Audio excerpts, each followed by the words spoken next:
Like, tell us about Maldives. Like, Oh, what was your experience there? it's paradise there.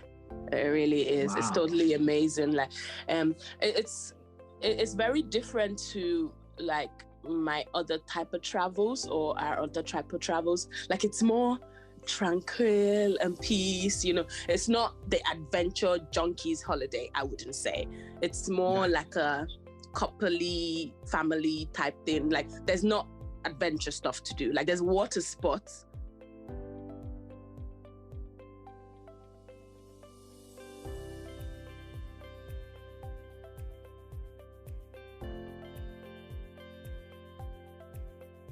Hey, welcome to Travel Tuesday Happy Hour, where we interview dope people doing dope things for this season from around the world. Today we have a beautiful guest. Can you tell us who you are and what do you do?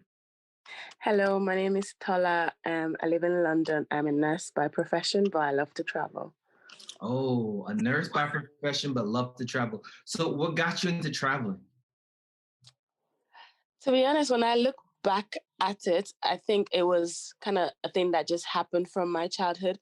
Um, I was born in Nigeria and we used to live in the city, but my dad is from the country and he worked as a banker. But every weekend, like he would work Monday to Friday, and every weekend we all had to travel back to the countryside. And this was the thing that, like, I'm the last in the family. So as my brothers grew, they would just make themselves unavailable so they didn't have to go with him. But as the littlest, I always had to go with him. And I just enjoyed the fact that on the route down, we'll stop at little villages along the way. And I enjoy stopping for food and, meeting the locals. And so I think that when I reflect on it, I think that's where it came from for me. It's just the experiences of new places and new people. And I suppose then in my adult life, I just, thought there's so much of the world to be seen and there's so much to be experienced. So why not? Awesome. So, what was your first trip as an adult? Like, being able to fund your own trip and Mm. the building up to the excitement of getting there. Mm. So the first ever trip I went to by myself as an adult was to Paris. It was a bit of a situation because prior to getting my European citizenship, I held a Nigerian passport, which means it's a bit more of a process to traveling because then you have to apply for visas to where you're going to and the likes of that. So, yeah, my first trip was to France, Paris, and first I had to go through the process of applying for a visa, and then they had to grant you your visa, and then you can make your reservations for your hotel and your flights and things like that. I suppose right now it's traveling is slightly simpler because it's less complicated in terms of seeking approvals first. If you have the money, then you can just, get up and go rather than, prior when there was a bit more of a process. But, if it didn't stop me then when I still had to go through a lot of processes to go, I suppose it won't stop me now. So, what was that experience like? What was getting to Paris like for you? It was exciting because it was one of the places that I really wanted to go because everybody talks about Paris has been all this like totally romantic, and the first time I traveled I went with my husband, so we went together. And even from when I was a child I wanted to go to Disneyland Paris, but I didn't go until I was an adult.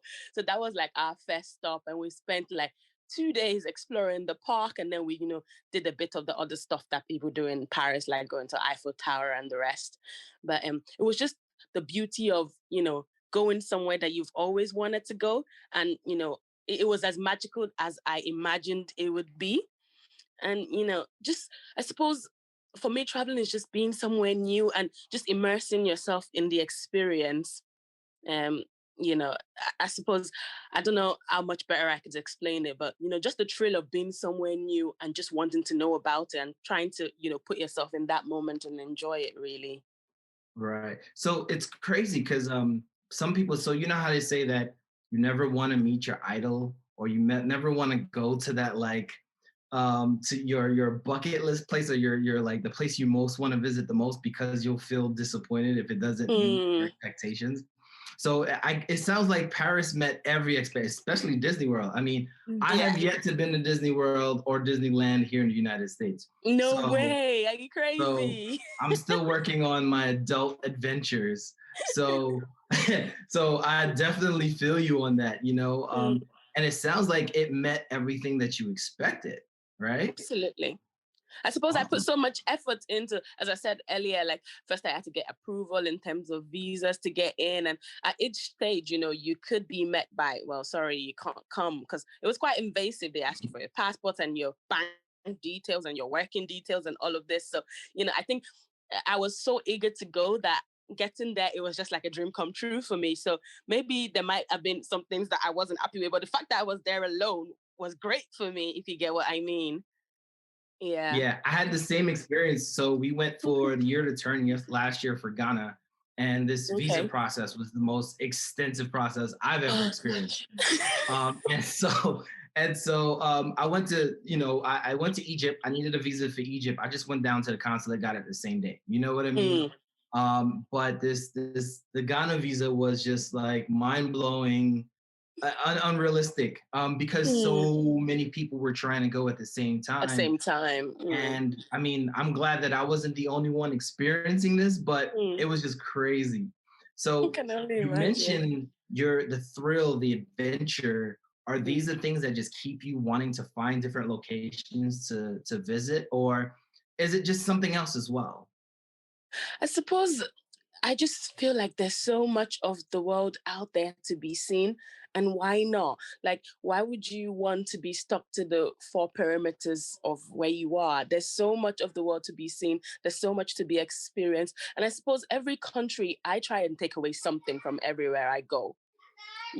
Whatever it is that, the country takes. Like, I like to, as much as most times we travel, we visit all the touristy spots and that's where we go. But I try and not limit myself to, where's buzzing in this town or where's all the things happening in this town. Because sometimes, especially with Instagram, sometimes you've not been to places, but you feel like you have.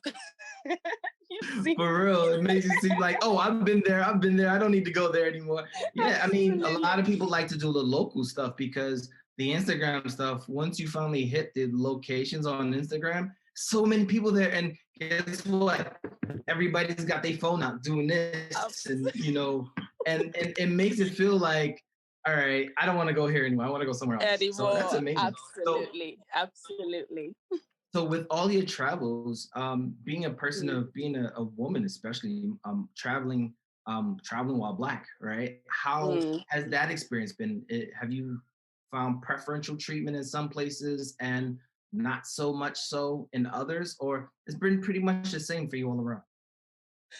To be honest, prior to traveling solo, as I said, I've never traveled by myself up until this year. So it's Mhm. either like we go on a family holiday or I go away with my husband. So sometimes, I don't know, sometimes just having somebody else there with you, you kind of feel a little bit of extra security, like, okay, maybe it's not so bad. Or even though probably my husband will probably be the first person to run away, signs of danger.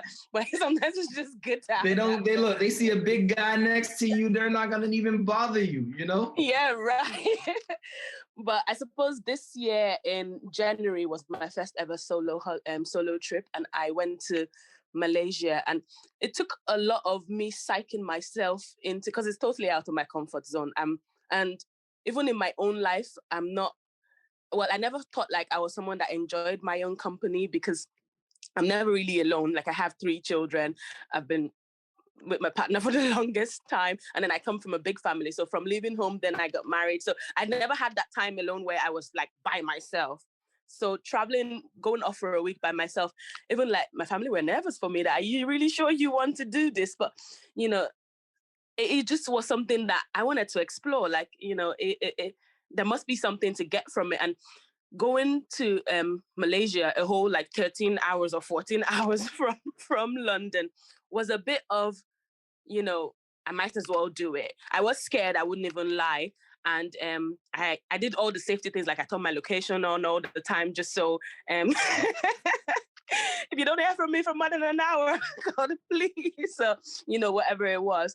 But yeah, that was the first time that I would say that I was a bit apprehensive about traveling, but something in me just wanted to do it, just so I knew I was able to do. I don't know what I was trying to prove to myself anyway, but I'll say that was my most challenging trips yet, but looking back at it, I would say it was one that I got the most out of. In terms of, I planned my own itinerary. I did a lot of research into, as as a female and a Black woman, is it safe to travel to Malaysia? And YouTube helped me a lot, because then I found another lady who had been, and our experiences weren't all that bad. And that's why I decided, okay, maybe I'd go. And I wanted to see more of Asia anyway. So that's why I was like, okay, I'll go there. So I had a list of things. I feel like going solo was where I did the most stuff, because when you travel with other people, like sometimes it's hard to get your husband out of bed, or the kid is sick, or this happens or that happens. But yeah, So going by myself, I feel like I did everything I wanted to do, or I set out to do. So I want to step a couple steps back before we move forward. Okay. With that being said, how, because I hope to one day be as fortunate as you to travel around with family. So Mm. how are you able to kind of maneuver the multiple children and husband on travel? How does that work for you as a mom? And it takes a lot of planning. Um, so I suppose because it takes a lot of planning. That's the best I would say. Prior to now, I usually always plan our trips in advance. I won't even lie. Like, I know that the kids are always going to be off 2 weeks at Christmas, and they're going to be off for 2 weeks at Easter, and then they're off for like 6 weeks in the summer holidays. The summer holidays is the most expensive time to travel. So that's why I always book the year in advance. At least that's the cheapest you get it. So that's what I used to do. I know when, the kids are going to be off, and, I plan way ahead to keep prices as minimal. That's, if you book your plane tickets a year in advance, it's as cheap as you get it. If you book your hotels a year in advance, it's as cheap as you get it. So if you know when you're going to be off, and then you book your annual leave well in advance, off you go. Oh man, I'm definitely gonna revisit this in the future segment of the show. So just keep that in mind. Okay. So we are now in a worldwide pandemic, right? Crazy And times. we're in a situation where we're hoping to be on a better side of things now, and as opportunities to kind of vaccinate people are now available, that's where we are today. But Yeah. let's take a couple steps back. Where were you when the world started to shut down as it relates to COVID-19? Okay. I think I mentioned earlier that I went to Malaysia in January. So in January, the world hasn't shut down, but there was talks. So there was talks about, what's going on in China, yada, yada, yada. And, at that point, I was just buzzed about going away, and my flight wasn't canceled. So off I went. Coming back though, I felt like, especially when I was back in work, if I just sneezed a little, people like turned the side eye at me, like, what's going on with you, and whatever the heck it was. But yeah, so that was literally my last travel was to Malaysia before things, we ate proper lockdown in March. I was at home in March. I live in London, so I was at home in March when everywhere shut down basically. Yeah. What exactly was it you asked me about it? Were you So asking if I was away? yeah, so where were you, and then how did it impact you? I suppose I was at home, so I'd already returned from my trip when it happened. And in terms of, I work as a nurse, so I suppose it's business as usual. Frontline worker. Oh man, salute to you. I suppose it was business as usual, but in a different way. I'm lucky that I work in the community, so kudos to the nurses that work in the hospital setting.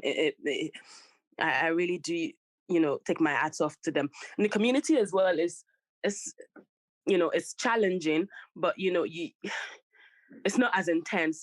I wouldn't even lie. Like I do home care, so I go into people's homes, and these are families that you develop a connection with, and they kind of become a part of your little bubble and a part of your little clique, if I could say the same. But it's not. So it's business as usual, as in terms of I have to continue to go to work because you're a nurse and you have to care for people. Right. It impacted me the most in terms of the whole country shut down. So then the children and myself and my husband work in healthcare. I think that was the biggest challenge for us, is that we both were needed in work, but then we had 3 children that didn't have school. And then so it meant that we had to kind of work against each other's shifts so that one person could be home and the other could be in work. So it meant we never really saw each other. And then whoever was at home was left with the homeschooling thing. Oh my God, that was the pain of my life. I have so much respect for teachers. I would, I owe them Christmas presents, Christmas cards, Christmas chocolate, I really think that, teachers are such unseen heroes. And I don't know how just teaching my 3 children was a struggle. I don't know how they teach 20, 30 odd children. That was my biggest challenge, was having, the responsibility of work and the responsibility of educating children. Oh my God. I almost pulled every strand of my hair out. It was the most difficult. So what are the age ranges? Because that's going to tell the audience how much hair you may have had at the end of that semester. Well, my littlest is 6, and then my daughter is 12, and my eldest is 15. So you had kindergarten, first grade, all the way up until 9th grade. Wow. Absolutely. Wow. I suppose my 12-year-old was kind of like the other one to teach, because she, like, my son was fine. The first one is fine because he could kind of get on with his own stuff. But and then all these things, oh gosh, like my daughter needed help with like biology. I've forgotten all of that. But see, people say, why would I need this education anymore beyond high school? This is an exact reason why we all need to keep, because let's be honest, history repeats itself, right? We had influenza back in the early, right? And now we have COVID. And back then, I'm assuming they had some form of homeschooling, right? Yeah, and so absolutely. Now, we just need to make sure we keep these elementary school books so that we can go back for a refresher every so often. Oh my God. And you don't want to look like that parent that doesn't know what she's talking about. You know what? Quite honestly, there's more out there that are willing to admit it, but you're the parent. You're not supposed to look not so much smarter than your 5-year-old. You know what I mean? Absolutely. That was the most challenging. Absolutely. The most challenging was the teaching. But you did it though. You did it, Yeah, because we didn't have much choice. You learned. Exactly. You learn a little bit more every day, absolutely, right? Absolutely. So we're talking about homeschool, and then now it's becoming part of our new norm. With EU now shutting down again because of another strand out there. How are you guys adjusting to the new normal? Because I mean, at some point or another, things were a little bit lenient. You guys were able to walk around, get out, but now things are being shut down again. How are you guys adjusting to these ebbs and flows in the environment? It's difficult, to be honest. But I suppose the lesson I've learned from it all is you really, I suppose this year more than ever, I'm more appreciative of the little things. Like it was our anniversary just on gosh, I can't speak, on Christmas Eve. And as I said to you earlier, I always book our trips well in advance just because it's cheapest. So, because I really never ever want to pay more than I should for any holiday. And coming up to the time, we were just so nervous about, we will be able to travel. And myself and my husband, for our anniversary every year, we just try and get away, because sometimes as parents, you kind of self-neglect, and, your duty, your role as a parent comes first, and then you kind of come down later on down the line after the kids have been sorted. So we try and for our anniversary just go away by ourselves without the pressure, or always not having that parenting responsibility on you for that 1 week or 5 days or wherever time we're able to get away. So I was just looking a bit sad and disappointed that we will not be able to go away this year. Luckily, we were able to travel. Like literally, we went at tier 3, and the next day after we got to Maldives, then we went into tier 4. So I was just happy that we were able to get away. Hold up, you just flexed on us real quick and just kind of glanced over it. Right? Let's listen. I listen, right? I listen. Okay. So for your anniversary, you went to the Maldives. Is that what I'm hearing? Yeah. We did, and I'm Now, so glad. I literally almost that's you remember the last time I booked the time was so messed up because I wasn't really sure of the right. time zones and what it was going to be like. But we literally just returned Hmm. yesterday. We returned Christmas morning, and I'm still jet lagged. My body clock is not right, but I'm glad I'm here with speaking with It's you all good. anyway. So tell me it, because that's a place I want to visit. Like, tell us about Maldives. Like, Oh, what was your experience there? it's paradise there. It really is. It's Wow. totally amazing. Like, it's very different to like my other type of travels or our other type of travels. Like, it's more tranquil and peace.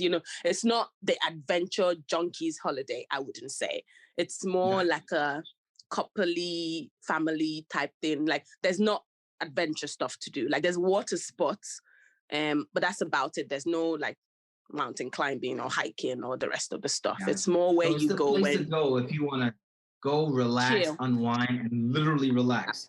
Do nothing Absolutely. but lay on the beach or on the water all day long. Yeah, and have people just serve you cocktails. Listen, that's a life to live. Listen, you Yeah. rounded out the new year, the end of this year with a beautiful vacation. You Oh, know I'm what I so mean? grateful. I'm And so well, grateful. from what I hear, well deserved. You got Mm, 2 semesters of homeschool, which you are now that wasn't proficient in easy. math, science, and the social studies, Science. right?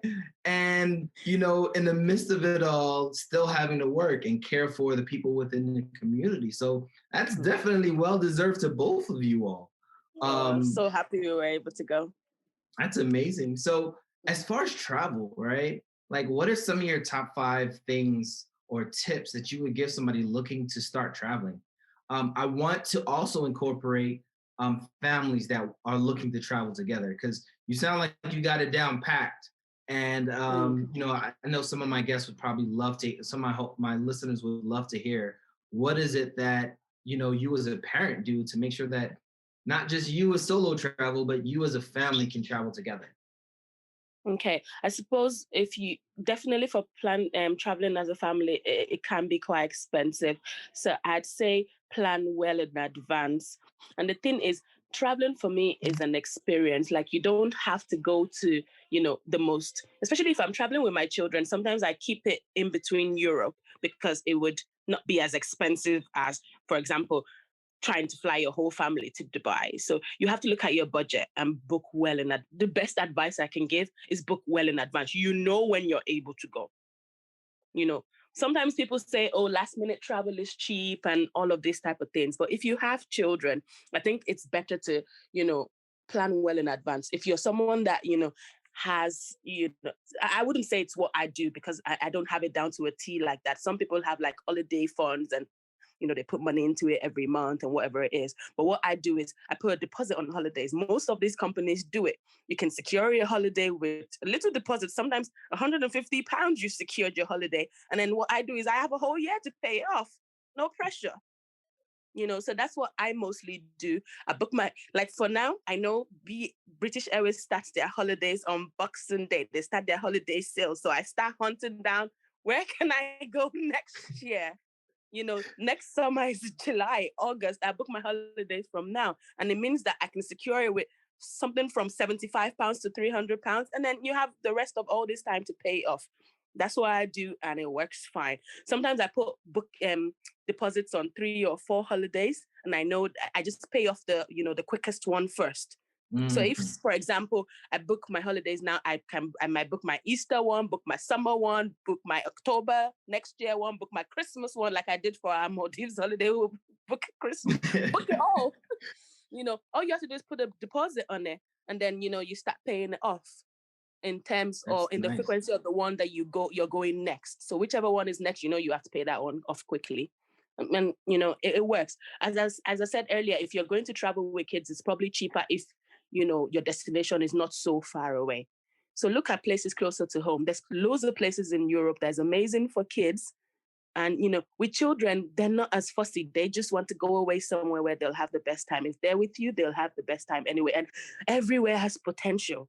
Every single place you go to, it doesn't have to be. Instagram paints this, or you have to go to wherever you go. There's potential.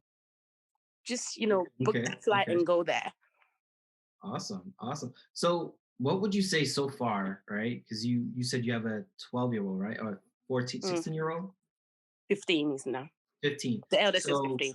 so in the 15 years of traveling as a family, what would be, let's say, your top five? And I know it's probably going to be tough, but Oh, it's top difficult. five family destinations within Europe. Within Europe, I'm gonna keep it within Europe just so that I'd um say without even, flinching, Spain is good. Like it's cheap yes. as chips and you'll have the best time there. You have good weather. It's better than UK in terms of weather. Um, you can go for spring, summer, whenever you go, end of summer. Um, Spain. I think we've been to like almost every every city there. So my first one would definitely be Spain. Then Paris is quite cheap to fly to as well. You can even take the Eurostar to get there, so you don't even have to fly. You can get a train. And the kids always love going back to Nice. Disney. So it's always just looking around places where, like my kids, because of the ages that they are, they like places with theme parks. So when we go to Paris, they always love going back to Paris. Spain as well, they have loads of theme parks. Wherever city you go to, there's something. So anywhere with like theme parks and a water park, they're happy. Yeah, Okay, you so can we throw in got a day of Spain, France, France, where else? Portugal. Portugal is Mm, nice and cheap to go to as well. Um, this year we booked to go to Turkey. Turkey is quite inexpensive, but I suppose because of COVID we weren't able to go. But we booked mhm, to go to Malta as well. It's nice and mm, cheap to go to. You have an amazing yeah, time there. Where else? Where else? Where else in Europe? Cyprus. We've been to Cyprus as well. Not expensive, nice. nice and cheap. Nice, nice. So, you mentioned you're looking at future trips. Like, what are some of Yeah. the future trips that you're looking for? Family, As solo, yeah. anniversary. Yeah, I suppose in terms of future trips for next year, I'm just looking at the places that we weren't able to go to this year that I'd booked already. So we were Okay, meant to, as I said, go to Istanbul. I really hope that we'll be able to go next year. Um, so for the family that's where I'd booked for us to go to this year was to Istanbul and to Malta as well. okay, Um, for myself, I still have a flight to South Africa, which is I'm looking at every day. It's not cancelled yet. So my solo trip. So I pinned it down to traveling for my birthday as a solo trip as a gift to myself. And then okay. for Christmas, then we travel for our anniversary. And in between that, we try and squeeze 2 family holidays as well. Nice. So I'd booked. Well, I have a booking for South Africa now. I don't know if I'll be able to go or not because now there's the new strain of COVID and all of this there. And Right. currently, flights from there to the UK are banned. So I don't know what way that's going to work out for me. But definitely, I'll try and rebook like our holidays to Turkey. I really want to bring the kids to Turkey and Nice. also to Greece. I've not been to Greece at all before, and it looks amazing there. So Have you guys definitely, been like to Italy? Michael knows, Italy, yes. So I've been to, well, No. we've only been to Milan and Naples, but I'd love to Okay. go to Rome. Nice, nice, Yeah, nice. Okay, that's so good. what do you got going on that you might want people to find out about you on Instagram, on Facebook, or wherever it is that you have your side hustles going? I suppose I started my Instagram this year because well, there was COVID and we were spending a lot of time at home, and it just came about from reminiscing on your trips. So sometimes you just go through your phone and it brings back all the beautiful memories of where you've been and the experiences you've had. And I suppose that's why I opened it up. And it was for me as like a Black woman and being Nigerian, sometimes there's this, oh, I have people ask me a lot like, oh, how are you able to travel and how do you manage it? And especially the question you asked me as well, like, oh, how are you able to go away with your kids? And, you know, I do, sometimes when you're in a situation, you don't see it, and you're like, oh, it's not rocket science, it's doable. But then you remember that when people keep asking you, it means that there's a need, it means that people don't, are probably not in that your privileged situation where you feel like it's doable. So I've just made the account just so people can see that I'm not a super person. I'm just a random person. So if I'm able to do it, then you can. And sure, I can show you. So, and if you need to ask me, do, because I'm not a hoarder of information. And I do want, especially we as Black people, there's so much of the world to be seen. And, it's not as expensive as people believe it is. Like I said already, you can put such a little deposit and then start paying off your balance as you can afford to. So it's just a matter of, putting a bit of effort into it. And as I said, it's not rocket science. Anybody can do it. And I suppose that's the whole aim Yeah. behind my Instagram, is just to see that I'm a normal person and I can do this and I can show you how. Yeah, that's amazing. And that's one of the reasons why I wanted to have you on, right? Is because you show how it's possible. Because I mean, for me, when I got out of, well, actually, when I was in college and got out of college, Mm, I was able to move around and travel because I realized if I set certain expenses aside, I can mm, afford the elaborate trips that I want to take. mm, And some people think my trips cost thousands of dollars when they only mm. cost maybe half the price they think it is, Price. Absolutely. and to your point, sometimes you got to plan well ahead. I like to Yeah. plan 6 months to a year out, so by the time the trip comes, it's paid off and I don't have It's to worry about it. Yeah, and You you know have what I something to mean? look forward to all year as well. That's what it usually is for me. Like you have something to look forward to. You're doing this and then you're doing that after. It's lovely. So tell us where people can find you. What's your Instagram page and your Oh, Facebook page if so you have one? yeah, so my Instagram is at Tola's Adventures. You can find me on there. My DMs are open if you have any questions to ask me. As I said, I'm not a hoarder of information. I'm more than happy to share my experiences or, give advice on whatever it is that's putting, a stop to you seeing the world. Awesome. Well, I am honored. I am truly honored that you blessed me with the knowledge of parental traveling. And, honestly, with the little bit of time that you had to join the show, you could have easily said no, but you said yes. Oh, And I appreciate you so much because you are propelling the mission and vision of the show, which is mm, showing more people that look like us in the diaspora that it's mm, possible to travel and we can really see absolutely. the world if we really want to. So Want to. I truly thank you so much. Thank you so much for having me. And I'm glad to have been here, sharing experiences and speaking with you. True vibe. Thank you for having me.